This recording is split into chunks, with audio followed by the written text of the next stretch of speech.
జకర్యా 13వ అధ్యాయము 1వ వచనం. ఆ దినమున పాపమును అపవిత్రతను పరిహరించుటకై దావీదు సంతతి వారి కొరకు యెరూషలేము నివాసుల కొరకు ఊట ఒకటి తీయబడును. ప్రార్థన చేసుకుందాం. మహాపరిశుద్ధుడా, మహాగణుడా, మహోన్నతుడా, నీ పరిశుద్ధమైన పాదాలకి వేలాదిగా వందనములు, స్తుతులు, స్తోత్రం అర్పిస్తూ ఉన్నానయ్యా. అయ్యా, ఇంతవరకు నా ప్రభా హృదయపూర్వకంగా నేను స్తుతించుకున్నాం, మహింపరుచుకున్నాం, ఘనపరుచుకున్నాం నా ప్రభా. తండ్రి నాయన, ఇదిగో మరింత చక్కని శ్రేష్టమైన సమయాలకు మేము వచ్చి ఉన్నాం ప్రభు. వాక్యం ద్వారా మీరు మాతో మాట్లాడే సమయం నా ప్రభా. నీకు వాక్యము మా పాదములకు దీపము, మా త్రోవకు వెలుగు నా ప్రభా. నీకు జీవం గల శ్రేష్టమైన అమూల్యమైన మాటల ప్రభు నేను పలుకుతుండగా నా ప్రభా. ఎన్నిక లేనివాడిని, అయోగ్యుని ప్రభు దేవా, నీ సిలువ చోటు నన్ను చేర్చి ఇక్కడ చేరిన ప్రతి ఒక్క బిడ్డతో వ్యక్తిగతంగా మాట్లాడి మీరు మాత్రమే మహిమ, ఘనత, ప్రభావం పొందుకోమని మా ప్రభువును, మా రక్షకుని, ప్రియకుమారుడు యేసుక్రీస్తు వారి అతి శ్రేష్టమైన నామములో అడిగి వేడుకొలుచున్నాను తండ్రి, ఆమేన్. చూద్దాం మళ్ళీ ఒకసారి. జకర్యా 13:1. ఆ దినమున పాపమును అపవిత్రతను పరిహరించుటకై దావీదు సంతతి వారి కొరకును యెరూషలేము నివాసుల కొరకును ఊట ఒకటి తీయబడును. గమనించాలండి, ప్రవక్త జకర్యాకి మొత్తం 8 దర్శనాలు వస్తాయి. అంత్యకాలంలో జరగబోయేటువంటి సంఘటనలన్నీ కూడా ప్రభు జకర్యాకి దర్శనమిస్తూ తెలియపరిచాడు. ఇదిగో ఇక్కడ కూడా మనకి చదువుకున్నటువంటి మాట చూస్తే మనకి చిట్ట చివరి రోజుల్లో జరగబోయేటువంటి సంఘటనలు జకర్యా ప్రవచనాత్మకంగా మాట్లాడుతున్న మాటలు ఇవి. ఏమంటున్నాడండి?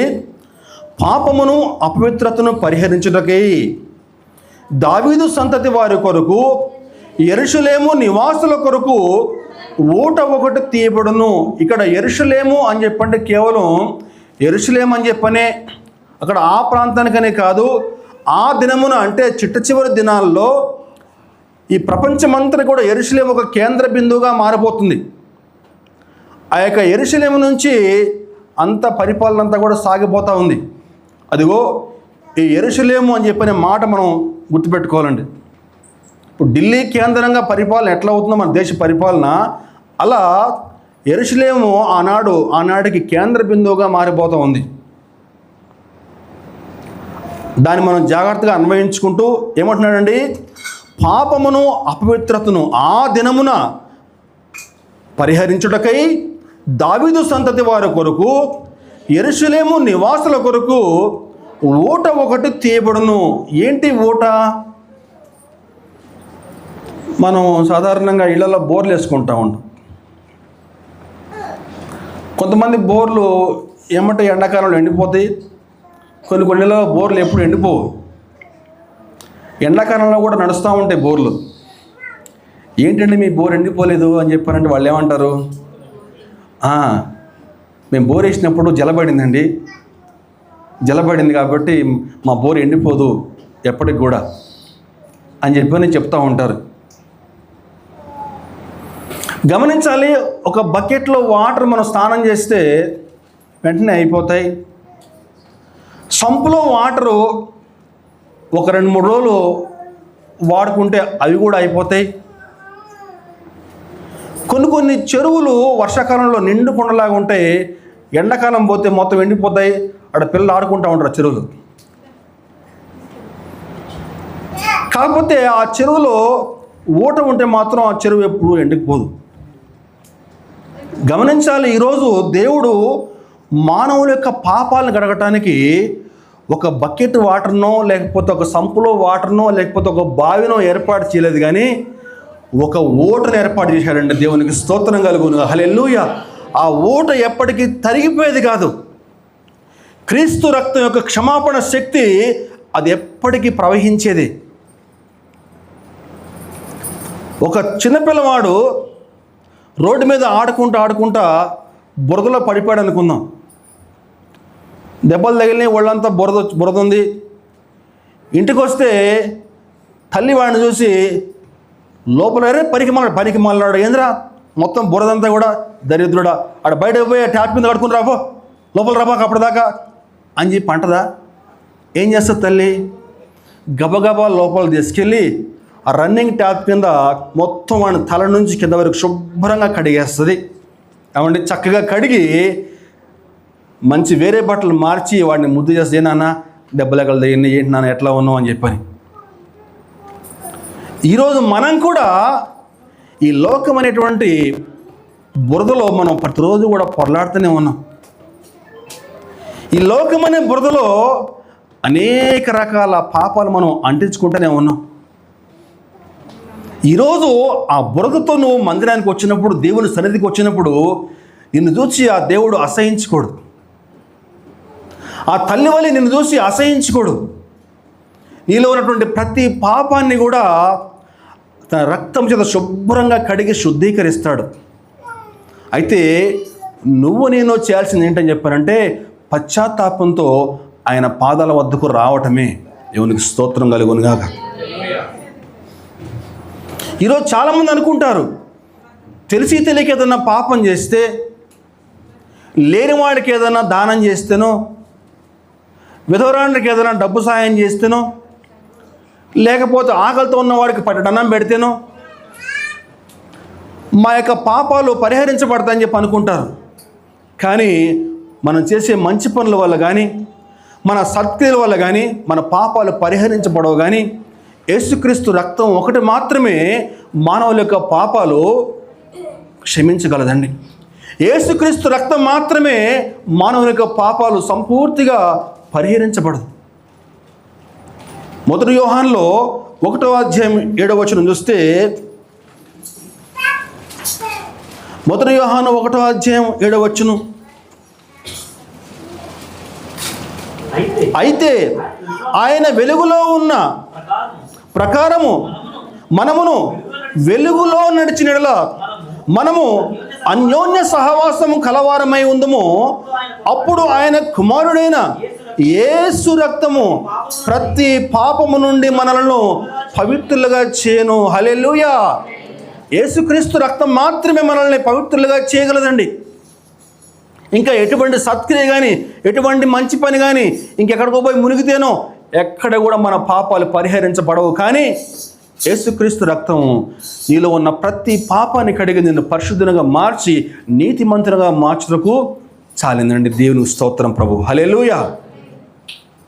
అయితే ఈ మాటలు ఎప్పుడు చెప్పబడ్డాయి? సందర్భాన్ని మనం జాగ్రత్తగా అర్థం చేసుకోవాలండి.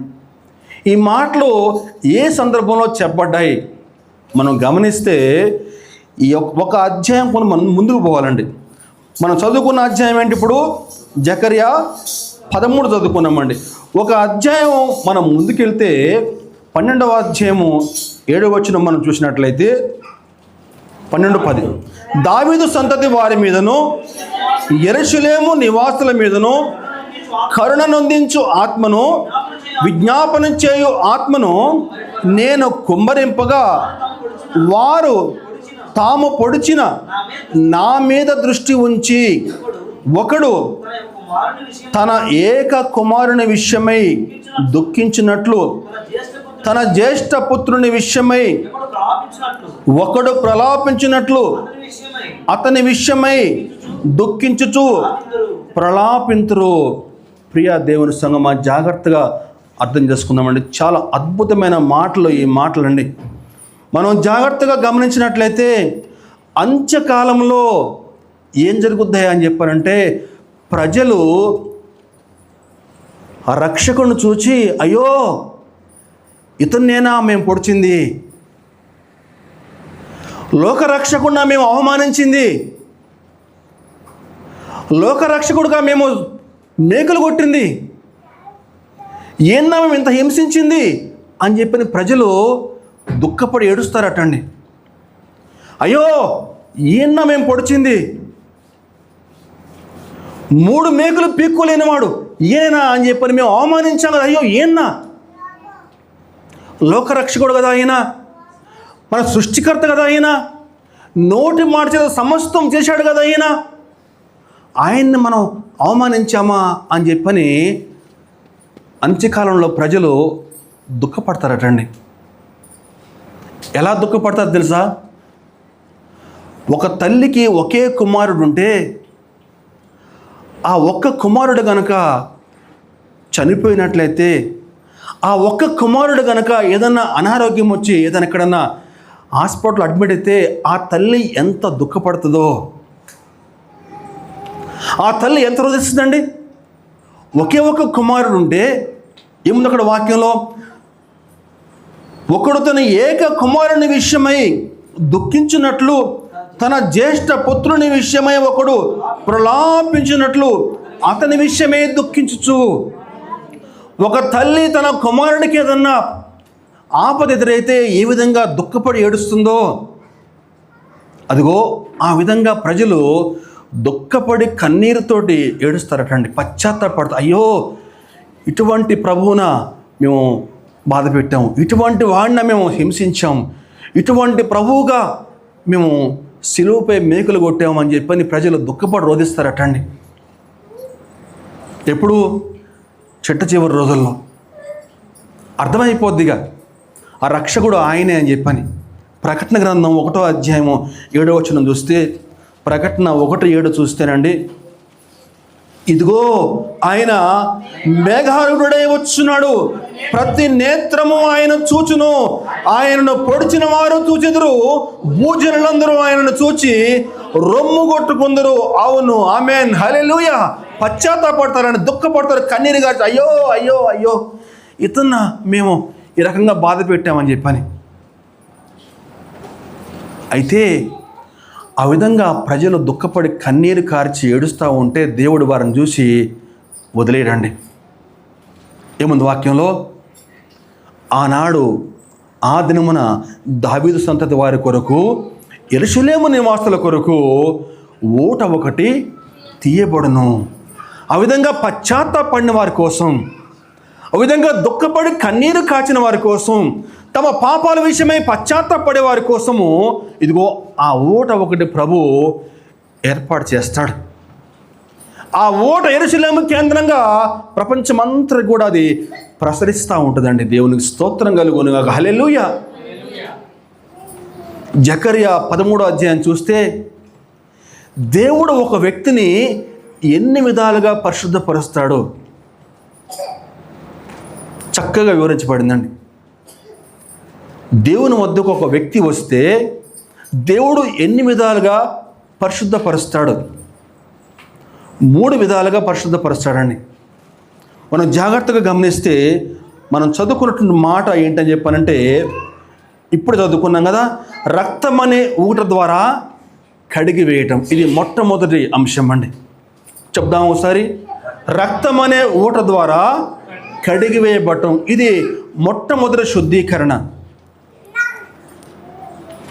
ఆ దినమున పాపమును అపవిత్రతను పరిహరించుటకై దావీదు సంతతి వారి కొరకు, యెరూషలేము నివాసుల కొరకు ఊట ఒకటి తీయబడును. రక్తం అనే ఊట ద్వారా కడిగి వేయటం. ఒక వ్యక్తి తన యొక్క పాపంతో, తను చేసిన పాపంతో, పశ్చాత్తాపంతో దేవుని వద్దకు వచ్చినప్పుడు దేవుడు ఆ వ్యక్తికి క్షమాపణ మార్గం చూపిస్తాడు. ఒక ఊట చూపిస్తాడు. ఆ ఊట ప్రభు అయినటువంటి యేసుక్రీస్తు. హెబ్రీ పత్రిక 7వ అధ్యాయంలో ఈ విధంగా వ్రాయబడింది.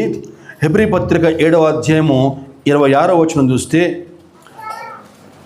హెబ్రీ పత్రిక 7వ అధ్యాయం 26, పవిత్రుడును నిర్దోషియు నిష్కల్మషుడును పాపులలో చేరక ప్రత్యేకముగా ఉన్నవాడు ఆకాశ మండలం కంటే మిక్కిలి హెచ్చైన వాడునైనా ఇట్టి ప్రధాన యాజకుడు మనకి సరిపోయినవాడు. ఒక వ్యక్తి పశ్చాత్తాపంతో దేవుని వద్దకు వచ్చినప్పుడు, పాప ప్రక్షాళనకే దేవుని వద్దకు వచ్చినప్పుడు, దేవుడు అతని యొక్క పాప క్షమాపణ కొరకే ఒక మార్గాన్ని చూపిస్తాడు. అదిగో ఆ యొక్క నిర్దోషి యొక్క రక్తంలో మనలో ఉన్న పాపమంతా కూడా మొట్టమొదటిగా కడిగి వేయబడుతుందండి. ఇది మొట్టమొదటి శుద్ధీకరణ. జాగ్రత్తగా అర్థం చేసుకోవాలండి. దేవుని వద్దకు వచ్చినప్పుడు మొట్టమొదటిగా క్రీస్తు రక్తము చేత మనలో ఉన్న పాపం అంతా కూడా కడిగివేయబడుతుంది. ఆ విధంగా యేసుక్రీస్తు రక్తంలో మన పాపాలు కడిగివేయబడిన తర్వాత రెండవ శుద్ధీకరణ మొదలవుతుంది. ఆ రెండవ శుద్ధీకరణ ఏంటయ్యా అని చెప్పానంటే, జకర్యా గ్రంథము 13వ అధ్యాయం 2వ వచనం చూస్తే, ఇదే సైన్యములకు అధిపతిగా యెహోవా వాక్కు, ఆ దినమున విగ్రహముల పేర్లు ఇకనో జ్ఞాపకముకు రాకుండా దేశములో నుండి నేను వాటిని కొట్టివేతును, మరియు ప్రవక్తలను అపవిత్రాత్మను దేశములో లేకుండా చేతును. జాగ్రత్తగా అర్థం చేసుకుందామండి. ఒక వ్యక్తి యేసుక్రీస్తు రక్తంలో కడగబడిన తర్వాత అతనిలో ఇంకా ఎటువంటి అపవిత్రాత్మలు కానీ, ఎటువంటి అబద్ధపు ఆరాధన కానీ, ఎటువంటి లోకాశలు కానీ, ఎటువంటి చెత్త ఉండటానికి వీల్లేదన్నమాట. యేసుక్రీస్తు రక్తంలో ఒక వ్యక్తి కడగబడిన తర్వాత రెండవ దశ ఏంటని చెప్పంటే, అపవిత్రాత్మని, అబద్ధాన్ని ఆ వ్యక్తిలోంచి దేవుడు వేరు చేయడం మొదలు పెడతాడు. క్రీస్తు రక్తంలో ఒక వ్యక్తి కడగబడిన తర్వాత అతనిలో ఇంక ఎటువంటి లోకాశలు కానీ, ఎటువంటి విగ్రహ సంబంధమైనటువంటి ఆచారాలు కానీ, ఎటువంటి అన్య ఆచారాలు కానీ, ఎటువంటి పాపము కానీ అతనిలో ఉండటానికి వీల్లేదు. అంటే ఆయన రక్తంలో కడగబడిన తర్వాత నీలో ఉన్న చెత్త అంతా కూడా తీసివేయటం మొదలవుతుందండి. ఇది చదువుతా ఉండి నాకు డౌట్ వచ్చింది. రక్తంలో కడిగి వేయబడిన తర్వాత మళ్ళా చెత్త తీసేయటం ఏంటి? ఒక వ్యక్తి ఆయన రక్తంలో కడగబడిన తర్వాత మళ్ళీ విగ్రహారాధన తీసేయటం ఏంటి? ఆయన రక్తంలో కడగబడిన తర్వాత మళ్ళా ఇంకా పాపం తీసేయటం ఏంటి? ముందే ఆ పని చేయొచ్చు కదా, ముందే ఆ పని చేసేసి రక్తంలో కడగొచ్చు కదా, అవునా కదా? ఇల్లు కడుగుతాం మనం, ఏం చేస్తారు? ముందు ఇల్లు ఊడ్చేసి ఆ తర్వాత ఇల్లు కడుగుతారు, అంతే కదా? రివర్స్ చేయరు కదా, మొత్తం కడిగి మళ్ళీ ఇల్లు ఊడుస్తారా? అంటే చేయరు, అవునా కదా? కానీ దేవుని యొక్క రక్షణ ప్రణాళిక భిన్నంగా ఉంటుందండి. యేసుక్రీస్తు రక్తంలో నువ్వు కడగబడిన తర్వాత, ఆయన వెలుగు నీలోకి వచ్చిన తర్వాత నీలో ఉన్నటువంటి చెత్త అంతా కూడా కనపడటం మొదలవుద్దండి. దేవునికి స్తోత్రం, హల్లెలూయా. ఆయన వెలుగు నీలోకి వచ్చిన తర్వాత, ఓహో నాలో ఇంకా ఎటువంటి అపవిత్రాత్మలు ఉన్నాయా, నాలో ఇంకా ఎటువంటి అబద్ధపు ఆరాధన ఉందా, నాలో ఇంకా ఎటువంటి లోకాశలు ఉన్నాయా, నాలో ఇంక ఇటువంటి అన్య ఆచారాలు ఉన్నాయా అని చెప్పని తెలుసుకోవడం మొదలవుద్దండి. మీకు బాగా అర్థం కావాలని చెప్పానంటే, ఒక పాడుపడ్డ ఇల్లు తీసుకుందాం. ఆ ఇల్లు పాడుపడి ఉంది, డోర్లు కిటికీలు మొత్తం కూడా మూసేసి ఉంచారు. ఏం చేస్తారు? మొట్టమొదట మీరు గబగబా పోయి ఇక్కడ ఇల్లు మొత్తం ఊడ్చేస్తారా? ఏం చేస్తారు? మొట్టమొదటిగా డోర్లు తెరుస్తారు, కిటికీలు తెరుస్తారు, కట్టెలు తీస్తారు. అలా తీసినప్పుడు వెలుగు లోపలికి వచ్చి ఆ వెలుగులో లోపల చెత్త ఎక్కడుంది, బూజు ఎక్కడుంది, మురికి ఎక్కడుంది మొత్తం కనిపిస్తుంది. యేసుక్రీస్తు రక్తంలో కడగబడిన తర్వాత, ఆయన వెలుగు నీళ్ళకి వచ్చిన తర్వాత నీలో ఉన్న చెత్త అంతా కూడా అంతా కనపడుతూ ఉంటుందండి. నాలో ఇంకా ఇటువంటి అబద్ధపు ఆరాధన ఉందా, ఓహో నాలో ఇంక ఇటువంటి అపవిత్రాత్మలు ఉన్నాయా, ఓహో నాలో ఇంక ఇటువంటి లోక ఆచారాలు ఉన్నాయా, పరిశుద్ధాత్ముడు ఒక్కొక్క చెత్త ఏరివేయటం ప్రారంభిస్తాడు. దేవునికి స్తోత్రం కలుగును, హల్లెలూయా. దాన్ని పరిశుద్ధపరచుట అని చెప్పి అంటారండి.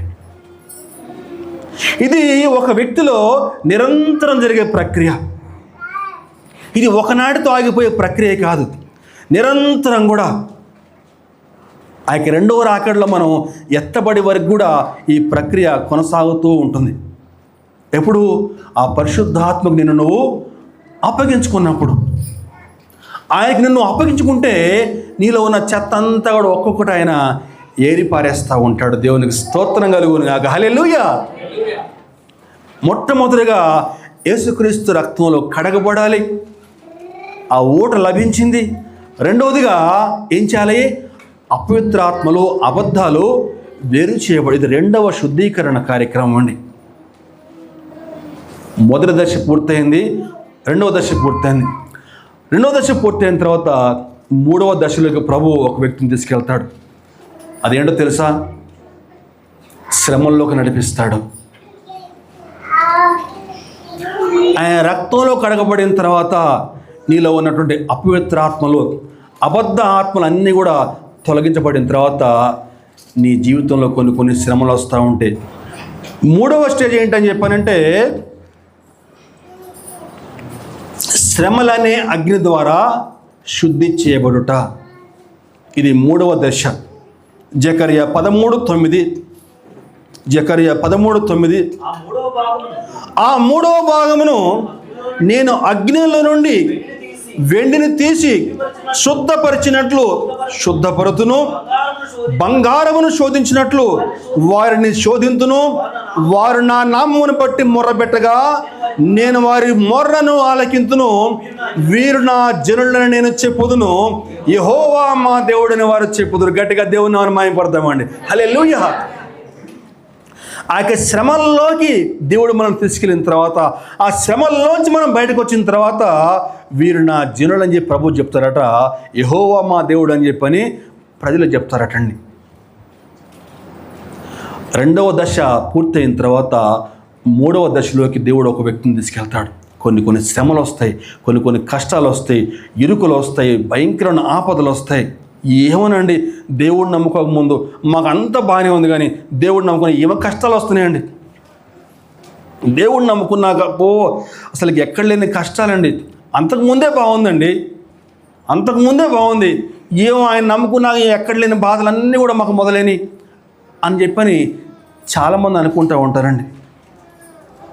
కానీ గమనించాల, శ్రమలు అనేవి నిన్ను నాశనం చేయడానికి కాదు, కానీ నేను ఒక ప్రత్యేకమైన వ్యక్తిగా ఆయన మార్చడానికి, తన రూపంలోకి నిన్ను మార్చడానికి నీ జీవితంలో కొన్ని శ్రమలు ఆయన అనుమతిస్తూ ఉంటాడని పేతురు గారు ఈ విషయమే మాట్లాడుతా, పేతురు రాసిన పత్రికలు చూస్తే మనం పేతురు రాసిన పత్రిక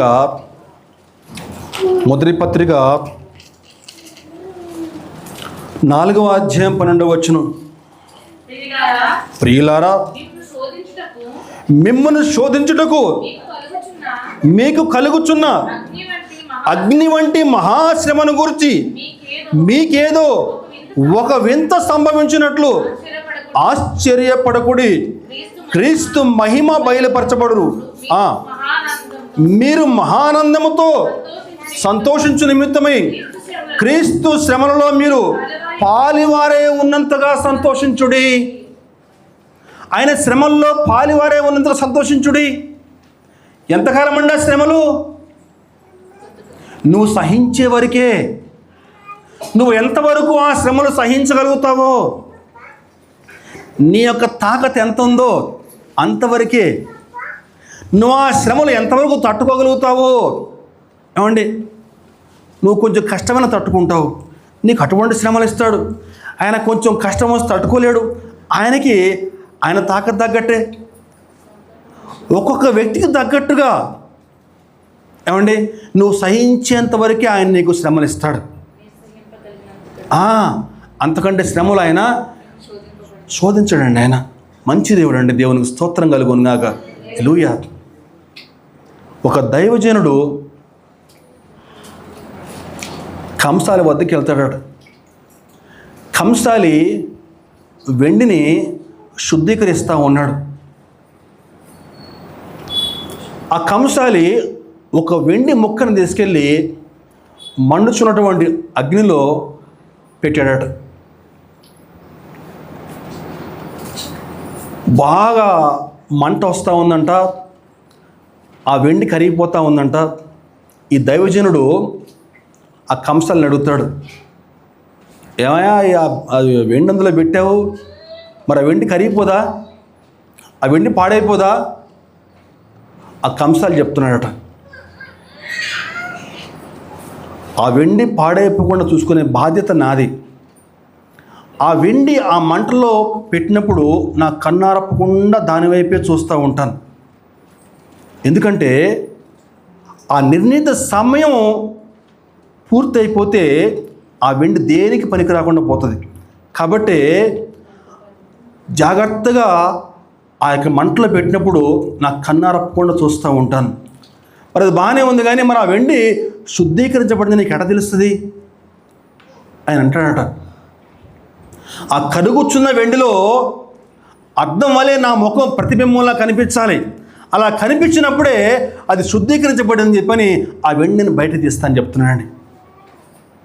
వాక్యాన్ని మనం జాగ్రత్తగా అర్థం చేసుకుంటే గమనించాలండి.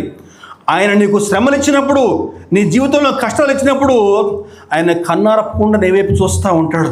ఆ శ్రమలను సహించగలవా లేవా అని చెప్పని. చిట్ట చివరికి ఆయన రూపం నీలో వచ్చేవరకు, ఆయన రూపం నీలో వచ్చేవరకు ఆ శ్రమలో ఆయన అనుమతిస్తూనే ఉంటాడు. ఒక్కసారి ఆయన రూపం నీలో వస్తే అప్పుడు ఆ శ్రమల నుంచి నిన్ను బయటకు తీస్తాడండి. దేవునికి స్తోత్రం కలుగు. హల్లెలూయా. శ్రమలు వస్తున్నాయే, కష్టాలు వస్తున్నాయి, ఇరుకులు వస్తున్నాయి అని చెప్పని నువ్వో గింజుకోవద్దు. ఎందుకు శ్రమలు, కష్టాలు? ఆయన రూపం నీలో వచ్చేవరకే. క్రీస్తు యొక్క ప్రతిబింబము, క్రీస్తు స్వరూపము ఆయన నీలో కనిపించాలి. అంతవరకు ఆయన నీకు శ్రమలు ఇస్తానే ఉంటాడు. శుద్ధ సువర్ణం వల్ల ఏముంది అక్కడ వాక్యంలో? బంగారమును శోధించినట్లు వారిని శోధించును, వారు నా నామమును బట్టి మొర్రపెట్టగా నేను అగ్నిలో నుండి వెండిని తీసి శుద్ధపరిచినట్లు శుద్ధపరుతును, బంగారం శోధించినట్లు వారిని శోధింతును, వారు నా నామమును బట్టి మొర్రపెట్టగా నేను వారి మొర్రను ఆలకింతును, నా జనులని నేను చెప్పుదును, యెహోవా మా దేవుడని వారు చెప్పుదురు. ఎప్పుడైతే మన జీవితంలో యేసుక్రీస్తు స్వరూపం స్పష్టంగా కనిపిస్తుందో అప్పుడు ఆ శ్రమల్లోంచి ఆయన మనల్ని బయటకు తీస్తాడండి. మన ప్రభు అయిన యేసుక్రీస్తు ఒక చక్కని కంసాలివాడు, ఒక చక్కని కుమ్మరివాడండి. మనం పాట పాడుకుంటూ ఉంటాం కదా, జ్ఞాపకం ఉందండి. కుమ్మరి చేతిలో మంటి వలే, తల్లి ఒడిలో పసి బిడ్డవలే. కుమ్మరి చేతిలో మంటి వలే, ముల్లి చేతిలో పసి బిడ్డవలే. అయ్యా నీ కృపతో నన్ను మార్చుము, యేసయ్యా నీ పోలికగా నన్ను దిద్దుము. కుమ్మరి చేతిలో మంటి వలే, తల్లి ఒడిలో పసి బిడ్డవలే. కుమ్మరి చేతిలో మంటి వలే, తల్లి ఒడిలో పసి బిడ్డవలే. నాలోని స్వయమును నలుగా గొట్టుము, నాలోని వంకరలో చక్కగా చేయుము. నీ పోలిక వచ్చే వరకు నా చేయి విడువకు, నీ పోలిక వచ్చే వరకు నా చేయి విడువకు. సారె పై నుండి తీసివేయకు, సారె పై నుండి తీసివేయకు. హల్లెలూయా, స్తోత్రం. పాటలో గొప్ప అర్థం ఉందండి. ఏముందండి అక్కడ? నాలోని స్వయమును నలగొట్టుము, అంటే నాలో ఏదన్నా అహంకారం ఉందా, నేను అనేటువంటి గర్వం నాలో ఏమన్నా ఉందా ప్రభువా, నలగొట్టు ప్రభువా. నాలోని వంకరలు చక్కగా చేయి ప్రభువా. ఎప్పటి వరకు? నీ పోలిక వచ్చేవరకు, నాలో నీ పోలిక వచ్చేవరకు నన్ను నలగొట్టు ప్రభువా అని చెప్పని భక్తుడు అక్కడ పాట రాశాడండి. ఈరోజు శ్రమలో నీ జీవితాల్లో వస్తావని చెప్పి దుఃఖపడతా ఉన్నవా? ఇరుకులు ఇబ్బందులు వస్తానని చెప్పి కన్నీరు గారు చేడుస్తున్నావా? అయితే దేవుడు నిన్ను పరీక్షిస్తూ ఉన్నాడు. ఆయన రూపము నీలో వచ్చులాగన, ఆయన ప్రతిబింబము నీలో కనిపించాలని చెప్పి ఆయన ఆశపడుతూ ఉన్నాడు. ఈరోజు మన ఆత్మీయ జీవితాలు ఎలా ఉన్నాయి? 3 చెప్పారు శుద్ధీకరణ ప్రక్రియలు. ఏ ప్రక్రియ వద్ద మీరు ఆగిపోయారో? మొదటి స్టేజ్లోనే ఉన్నారా? లేదు 2వ స్టేజ్ దాటారా? లేదు 2వ స్టేజ్ దాటిపోయి 3వ స్టేజ్లోకి వచ్చారా? ఈరోజు మన ఆత్మీయ జీవితాలు ఎలా ఉన్నాయి? లేదా అసలు మొదటి స్టేజ్ కూడా రాని వారు కొంతమంది ఉన్నారు. మొదటి స్టేజ్ కూడా దాటినటువంటి వారు కొందరు ఉన్నారు ఇక్కడ. ఈరోజు మన ఆత్మీయ జీవితాలు ఎక్కడ ఉన్నాయండి? పరిశీలన చేసుకుందాం. ఆ యేసు ప్రభు ఒక్కొక్క స్టేజ్ మనల్ని దాటించి మనల్ని శుద్ధీకరించాలని చెప్పని, ఆయన యొక్క రూపం ప్రతిబింబము మనలో కనిపించలాగన చేయాలని చెప్పని ఆయన ఆశపడుతున్నాడు. యెహోవా మా దేవుడిని జనులు చెప్పుకుందరు, వీరు నా ప్రజలని చెప్పని ప్రభు చెప్తాడటండి. అదిగో అటువంటి దినము రాబోతూ ఉంది. ఈరోజు మన ఆత్మీయ జీవితాలు ఎలా ఉన్నాయి? యేసు ప్రభు యొక్క రక్త మాంసంలో చేయి వేయాలని చెప్పి మనం వచ్చాం. ఆయన రక్త మాంసంలో మనం పాలిభాగస్తులు కావడానికి వచ్చాం. ఈరోజు మన ఆత్మీయ జీవితాలు ఎట్లా ఉన్నాయి? గడిచిన కాలంలో, గడిచిన వారంలో ఏదన్నా బురద అంటించుకుని వచ్చారా? గడిచిన మాసంలో ఏదైనా తెలిసి తెలియక ఏదైనా పాపం చేసి బురదంతా అంటించుకుని వచ్చారా? ప్రభు చెప్తున్నాడు, పశ్చాత్తాపంతో నా వద్దకు రా. పశ్చాత్తాపంతో ఆయన పాదాలు పడుకుని క్షమాపణ వేడుకో. నీ ప్రతి పాపాన్ని కడిగి వేసి నేను శుద్ధీకరించుటకు ఆయన చాలినవాడు. మనం పరీక్షించుకుందామా? ఒక్కసారి మోకాళ్ళు వేసి మన ఆత్మీయ జీవితాలు ఎలా ఉన్నాయి పరిశీలన చేసుకుందాం. ఈ యొక్క మొదటి ఆదివారం యేసు ప్రభు యొక్క శరీరంలో, రక్తంలో మనం పాలిభాగస్తులు కావాలని చెప్పని అనేక మంది వచ్చారు. ఈరోజు మన ఆత్మీయ జీవితాలు ఎలా ఉన్నాయి? దేవుని యొక్క వాక్యం స్పష్టంగా సెలవిస్తూ ఉంది. ఆయన ఓట ఎన్నటికి కూడా తరిగిపోయే ఓట కాదండి. ఆయన క్షమాపణ శక్తి ఎన్నటికి కూడా తరిగిపోయేది కాదు. ప్రభు చెప్తున్నాడు, పశ్చాత్తాపంతో నా వద్దకు రా, నీలో ఉన్న ప్రతి పాపాన్ని కూడా నేను కడిగేస్తాను చెప్తున్నాడు. ఈరోజు ఆయన వద్దకు ఎలా వచ్చావు? ఏదో నామకే వాస్తే మొక్కుబడిగా ఆయన వద్దకు వచ్చావా? మొక్కుబడిగా ఆయన వద్దకు వస్తే ఉపయోగం ఏమీ లేదయ్యా తల్లి, ఏం ఉపయోగం లేదమ్మా. పశ్చాత్తాపంతో కన్నీరు కారుస్తూ గడిచిన కాలంలో తెలిసి తెలియక ఏదైనా పాపం చేస్తే నీ ప్రతి పాపాన్ని కడిగివేటుకు యేసుక్రీస్తు యొక్క రక్తము, ఆయన యొక్క ఓట మితిలేనిది. దయవుంచి మోకాళ్ళు వేసి కన్నీరు గార్చి ఆయన సన్నిధిలో మొరపెడతావా? ప్రభువా, గడిచిన కాలం ప్రభువా తెలిసి తెలియక తప్పు చేశాను ప్రభువా, పొరపాటు చేశాను ప్రభువా. ఇదిగోనైనా నీకు అంగీకారం కాని మార్గాలు నాలో ఉన్నాయి నాయనా, ఆయాస్కరమైన మార్గం నాలో ఉంది నాయనా. పరిశీలన చేసుకుందామండి, పరిశీలన చేసుకుందామా? యేసు ప్రభు మా జీవితాల్లో అనేక శ్రమలు అనుమతిస్తూ ఉన్నాడు. అయినా సరే పర్వాలేదు, ఒక శుద్ధ సువర్ణ పాత్రగా మారుటకు నేను ఆ శ్రమలు అనుమతిస్తున్నాను. ఆ శ్రమలో కష్టాలు మా జీవితంలో వస్తూ ఉన్నాయి, అయినా సరే పర్వాలేదు, ఆయన రూపం మాలో రావాలి అని సిద్ధపడ్డవాళ్ళు మీ కుడి చేతిని పైకి లేపితే, మీ కుడి హస్తాన్ని పైకి లేపగలిగితే ఆ ప్రభువు మీ చేయి చూస్తూ ఉంటాడండి. ఆ ప్రభువు మీ చేయి చూస్తూ ఉంటాడు. ఆ యొక్క కంసాలి వాడు వెండిని అగ్నిలో పెట్టినప్పుడు ఏ విధంగా కన్నారపకుండా చూస్తూ ఉంటాడు మన ప్రభు, మన తండ్రి. మీ యొక్క శ్రమలో మీ కన్నీళ్ళు విడిచిపోయేవాడు కాదండి. మీ కన్నీళ్ళు చూస్తాడు, మీ దుఃఖాన్ని చూస్తాడు, మీ బాధను చూస్తాడు. ఆ శ్రమలు మీరు సహించేంత వరకే, మీరు తట్టుకునే వరకే, మీకు శక్తి ఉన్నంత వరకే మీకు శ్రమలు ఇస్తాడు. కానీ ఆ శ్రమలు పూర్తయిన తర్వాత శుద్ధ సువర్ణ వలె ఒక మహిమగల పాత్రగా ఆయన మిమ్మల్ని మార్చబోతా ఉన్నాడు. హల్లెలూయా, దేవునికి స్తోత్రం. ప్రియ సహోదరుడా, సహోదరి, ఈరోజు మన ఆత్మీయ జీవితాలు ఎలా ఉన్నాయి? శ్రమలు వస్తున్నాయి, కష్టాలు వస్తున్నాయి, ఇరుకులు ఇబ్బందులు వస్తున్నాయి అని చెప్పని దుఃఖపడుతున్నారా?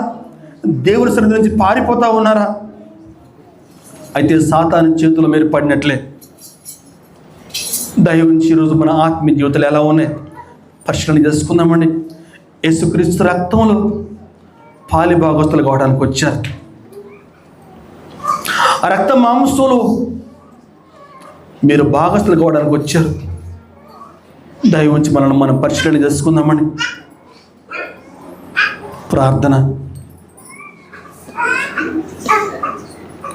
మహాపరిశుద్ధుడా, కృపాభరితుడా, కనికర సంపూర్ణుడా, నీ పరిశుద్ధమైన పాదాలకి వందనాలు, స్తుతులు, స్తోత్రం అర్పిస్తూ ఉన్నానయ్యా.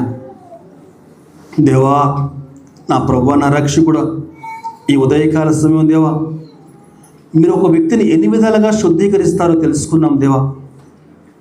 3 విధాలుగా శుద్ధీకరిస్తారని చెప్పి నేను తెలుసుకున్నాం తండ్రి. రక్తము ద్వారా శుద్ధీకరిస్తారు.